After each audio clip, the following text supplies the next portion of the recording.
Hello, everyone. This is Mercedes with Upfront TV, and I have the amazing Amina here with me today. Hello, Amina. How are you? Hi, I'm great. How are you? I am great. Thank you for asking. First, I want to say thank you so much for talking with me, taking the time to educate some of your fans, or a lot of your fans. And so I want to start out by asking you a little bit about yourself. Can you give us a little bit of history? Tell us about you. So I'm an artist by trade, I would say. Kind of always been in that, I don't know, that's always been my interest, should I say. Visual art, music, anything that really expresses your creativity. So that's been me. I am an educator by heart. I love teaching. I love inspiring people. Amina likes to express her creativity any way that I can. Visual art, I like to paint, I like to take photos, I love singing, obviously. I played piano for forever. Wow. So anything that I felt that was kind of, expressing the soul in me has been what I've kind of guided myself towards. So. And you are really good at painting, by the way. You're very good at it. Yeah. So can you tell us, when was the first time you ever sang? How old were you when you started singing? Well, the first time I sang publicly, I was probably 6 years old. It was in church, and I was doing a solo with the children's choir. And I just remember the pianist asked my mom for permission to allow me to sing. My mom was like, "Yeah, if she wants to do it, sure." And I was so nervous. I was on pins and needles, but it's something I will never forget. I can still remember the song. I remember the feeling. I remember everything. That first moment I got stepped out there. So give us a little bit of background when it comes to your new CD that came out in July 2016, correct? Yes. So this CD, I actually have been writing it for a while, and when I was originally writing it, it was just as poetry. They were just things that I kind of needed to get off my chest, things that I really wanted to say that I didn't know how to say, and I didn't really want anybody to hear it at first. I just wanted to get it out. And then as I kept writing and kept, playing with the words and all that, then I started hearing sounds to them. And slowly but surely, more songs developed, more sounds developed, and I found the perfect instrumentals that fit them. So I was like, well, maybe this is the time. Maybe I should take that leap, Well, I have to say, I love your CD. And what I loved about your CD the most is it relates to everyone. Like Transitions, it is true to its title. So I would love to kind of pick your brain about a couple of the songs and see some of the thoughts you had. What about song number 3, Forget You? Ooh, Forget You. Man, oh man. So Forget You was a big one for me because, like you said, transitions affects everyone. Everyone every day is in a transitional period. And for a long time, I was stuck in a rut from a relationship that I wanted to work that didn't work. I was stuck, and it was like, I knew that it wasn't good for me at that point in time, but it doesn't change how you love someone. It doesn't change how you care about someone. So it was like, I had to make the decision to do what was best for me ultimately, regardless of how I felt about it. So it's like, and when you really love and care for someone, you can't forget them, But everything I wanted to do in my body and my soul was erase that memory of them, erase as if it never happened, So that was a big thing for me because as I wrote it, I was actually releasing that, I was releasing that hold from that relationship that I was like, this doesn't work. I gotta forget you. And I still haven't forgotten him, but,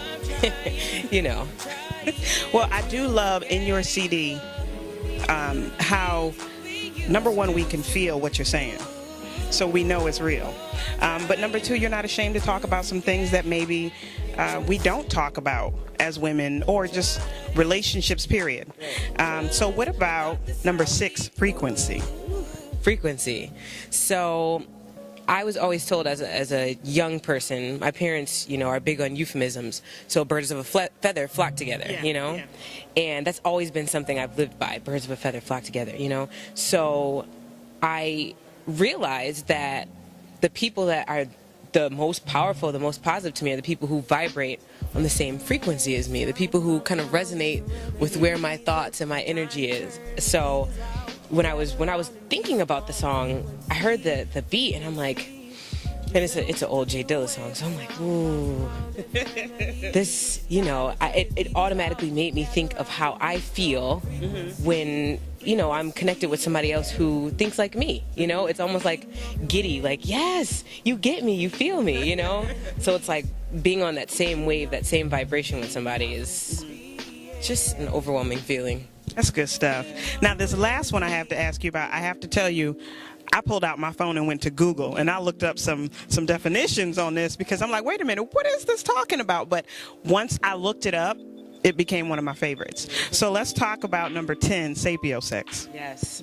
So sapiosex, that really that speaks to me as a person, because I've never been one who was interested in somebody based on what they've had, fashion, clothing, style. I've never been interested in someone based on what they can offer as physical items. It's been more so the conversational element, how we can build, where their mind is, how they think, that is really appealing to me. And as I've transitioned, sapiosexual crossed my path, and I'm like, sapiosexual, what's that?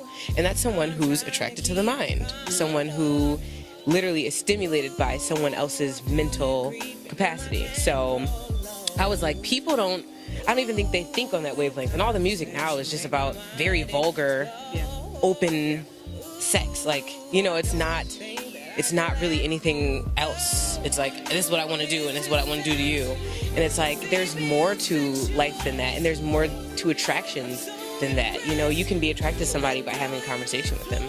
You can be drawn to someone by having, that one-on-one time with them to be able to build and see where they're at. So I really wanted people to kind of be stumped on that too. So I'm glad you Googled that, because it caught a lot of people off guard. And the title of it, sapiosex, they think of sex automatically.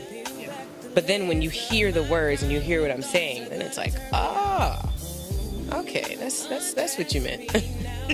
I love it. I love it. I love it. It's now my favorite. So let's talk a little bit about the success of your album. So it's been unreal, let me say that. When I had the album release, that really is kind of what just made everything concrete, because it was a small place, but the venue was sold out, and all of the people in the audience were singing the words to the songs. And it was just like, for that, I know how I am with music. So when I like something, I listen to it, and I listen to it, and I listen to it, and I learn every little sound and every little, and people were hitting all the notes and all the little sounds.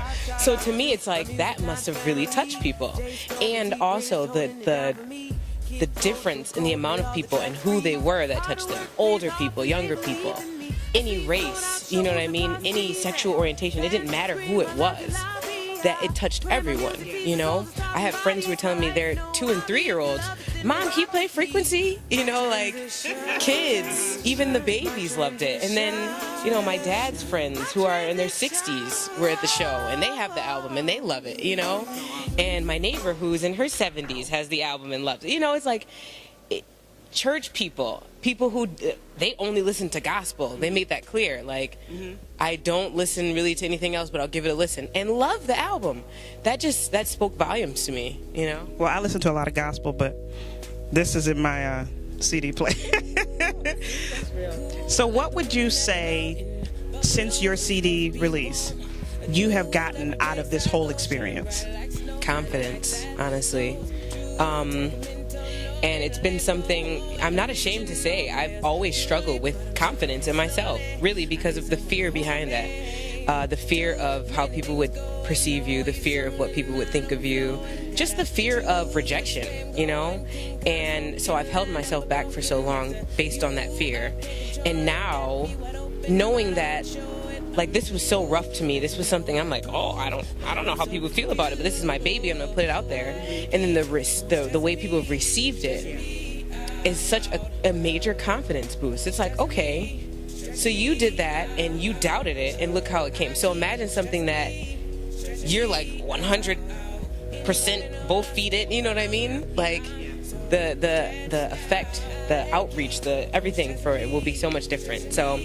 Just the confidence, honestly. I don't know. It's been overwhelming. I still try to kind of wrap my head around it, But it just makes me secure in what I do. It makes me secure that God really has me covered, that as long as I trust and truly trust and walk in that trust every day and that faith every day, that, I'll be good. And I have to say that when I listen to it, I can see what you're saying, because you poured your soul out in this. But being the listener, what it did for me as a woman that is going through transitions, which we all are, it does something for you, but it does something for the listener as well. So the fact that you got the love that you got is because we're all going through it, but you were brave enough to talk about it or sing about it. Right. So thank you for doing what you do. Thank you, really. That means everything, seriously. And that's really what I wanted out of it, was for people to be able to relate, for people to say, I know how that feels. I know what she means when she says that. I know I can resonate with that, That's the biggest thing. Because if people don't have a relation to it, then how do you vibe with it, So it means everything to know that I can express myself and people attach to it. People understand where I'm coming from. That's good stuff. Is there anything you want to say to your fans? Don't ever let anything, especially fear, hold you back. Every moment, every day, everything that you go through, every transition is meant. Nothing happens by chance. It's all by design. And when you truly tap into who you are, your true self, let go of that ego stuff. You tap into who you really are, your true self, you never go wrong. You'll never go wrong. And the doors that it's opened already, I couldn't fathom. I couldn't have opened them myself, So it's really just trust. Be confident in who you are. And be confident in your walk and in your journey, because it's yours. Nobody else can tell you about it. Nobody else can dictate what you do or what you should do, because it's you. You are the one who's in control, Awesome. Now, to everyone that doesn't have her CD, you need to get it. And let everyone know how they can get it. So you can visit my website. It's www.empresslah.com. All of our shows are on there. Got a bunch of photos on there. You can get the album. We'll have some apparel coming, so it'll be on there. Social networks, everything is linked. So empresslah.com. Yes. Love it. Thank you so much for spending time.